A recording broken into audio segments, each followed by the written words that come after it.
Ngayong hapon mga kakurinti. So karon nada sa atong project gyapon no sa renovation. Atong update dire manaw na tagsuga. So karong orasa at tuturuan ko kayo kung paano mag-install ng pin light. Ang gagamitin nating pin light ay ito. Hindi nakita no. Sigma Resist Slim Downlight. So tuturuan ko kayo kung paano ito install mga kakurinti o mga viewers ko dyan kahit saan sa mundo. Basta gusto nyong mag-install or isang electrician or isang ordinaryong tao na gustong mag-install ng pin light o mga ilaw na hindi alam, just watch my vlog mga kakurinti. So nalagay ko na yung isa. Yan. So isang pin light na built-in po ang kanyang ilaw. Hindi mo na kailangan ng bulb kasi naka built-in na po. So tapos ngayon dito sa gitna. Bali tatlo ito. Tatlong pin light dito sa hallway. Dito ay mga rooms ito, dalawang rooms. Tapos may hallway. So lalagyan natin ng mga pin light na tatlo. Doon may dalawa pa doon. So tuturuan ko kayo kung paano ilagay, paano i-install mga kakurinti. So itong pin light, buksan ko yung lagayan niya. At ganito yung niya, yung hitsura niya, yung forma. So yan, yung nasa gitna, ayan yung yung built-in na LED niya, yung ilaw niya. So, ito yung LED driver, no? Dito yun i-connect natin yung supply natin na supply na wire na live at neutral. So itong brown yung live, saka yung blue ang neutral natin.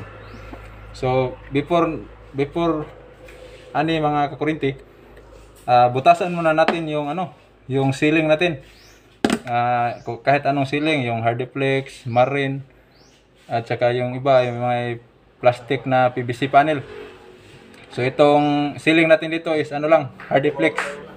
Bubutasan muna natin at sa ating pagbutas ay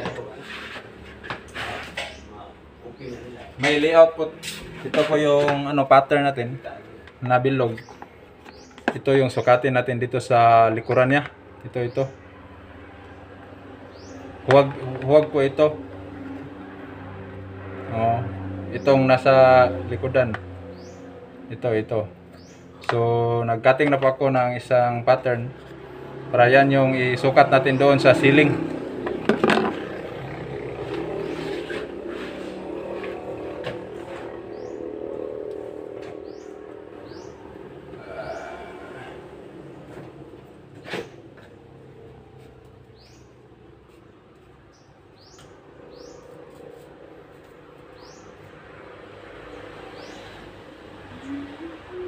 So may dito, may metal paring na dumadaan.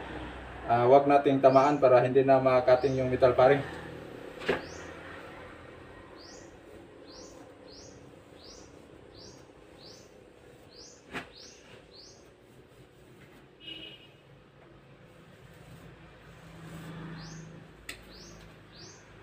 So yan mga kakurinti, may layout na. So, yung i-cutting natin ay hindi to pwede yung lagari sa mga metal kasi mahahabol ba.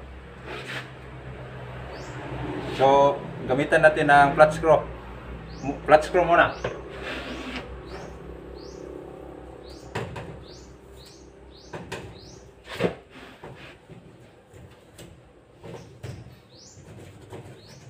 Palakihin muna yung butas. Kasi gagamitan natin yan ng gagamitan natin ng special tools.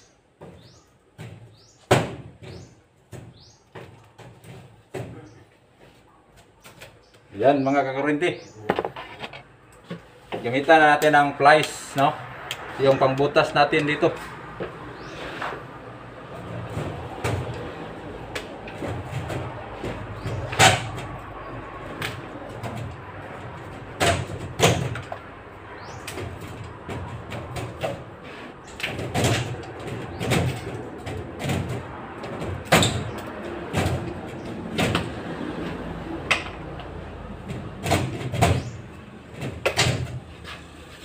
Kasi itong Hardiplex ay ano lang, madali lang to, kahit pliers gamitin o anong diskarte nyo, pero wag yung lagari kasi hindi pwede, malangay kayo, matagalan ba.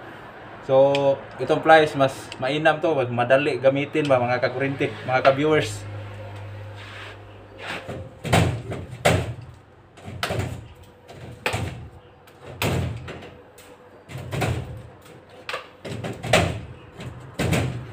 So yung layout natin na may marka ng lapis, yan yung susundin natin. Huwag natin ilagpas para hindi po magproblema yung pin light natin na ilalagay natin.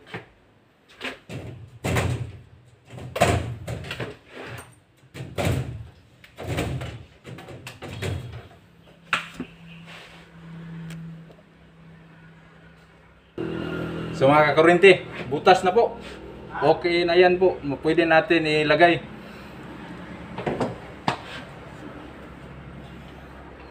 Papanitan natin yung wire gamit itong mahiwagang kutsilyo.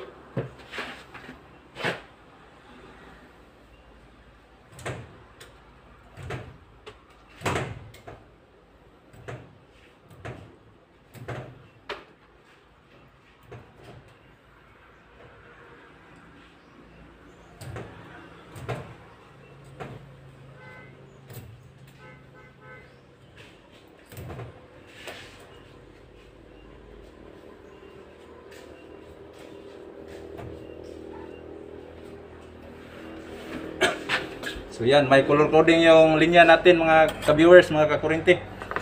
Yung itim ay yan yung live natin. Saka yung green, yan yung neutral natin.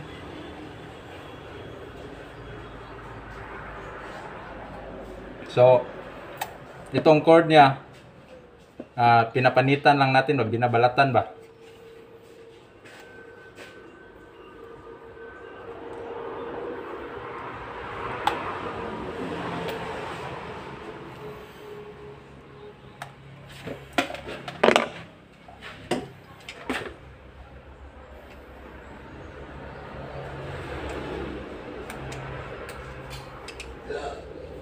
Shout out sa mga viewers na ko diha, mga kakurinti.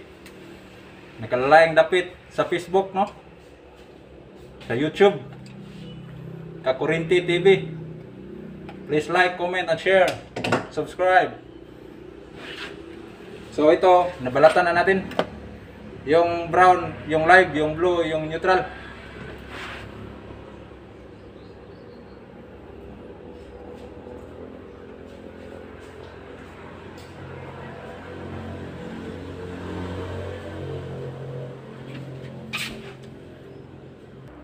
So tapos na.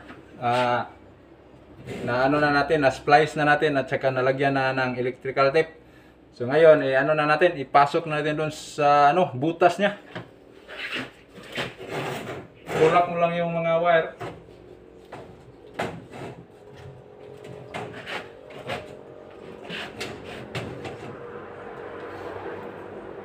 Tapos dito sa kiliran niya dito. Tapos dito sa harap, may yan, may clip. Yan yung siya yung mag-hold sa pin light na hindi siya matatanggal sa butas, hindi siya mahulog. Yan yung doon sa paring sa ceiling natin, mga kakurinti.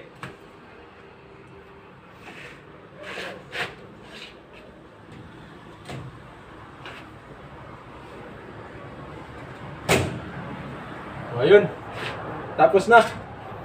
Madali lang, no? So yan kadali mga kakurinti, mga ka-viewers ko dyan. Itong pag-install ng pin light. So dito, pinapawisan ako ng maraming singot, oh. Mainit dito, ganyan talaga ang buhay, mga kakurinti. Kahit maigang ay kayanin natin para tayo ay mabuhay dito sa mundo. At salamat sa Panginoon at binigyan tayo nito ng skills. So okay na. So ganyan lang mga kakurinti. Kung may katanungan kayo, huwag kayong mahiyang magtanong kay Julito Matunhay, Kakurinti TV. So, shout out punta sa atong gwapo nga panday. Kuya Proni. Hello. No, Yopronio Matunhay. So, yung kasama niya parang nahiya daw, no? Si Abay, Armando, Desiderio, hindi ko alam yung ano niya. So, silang dalawa dito na mapakyawan yung tirada nila dito, no? Sila yung nagsiling nito. Natapos na yung nila. Naghintay na lang sila ng materialis kasi may iba pa silang titirahan. So, maraming salamat. Shout out sa akong mga amigo, mga kaibigan dyan, kahit saan kayo sa mundo. Tingnan nyo lang si Kakurinti TV at kayo ay masaya at marami kayong matutunan sa aking mga tutorial about sa electrical at iba pa. So God bless nating lahat. Goodbye and happy day.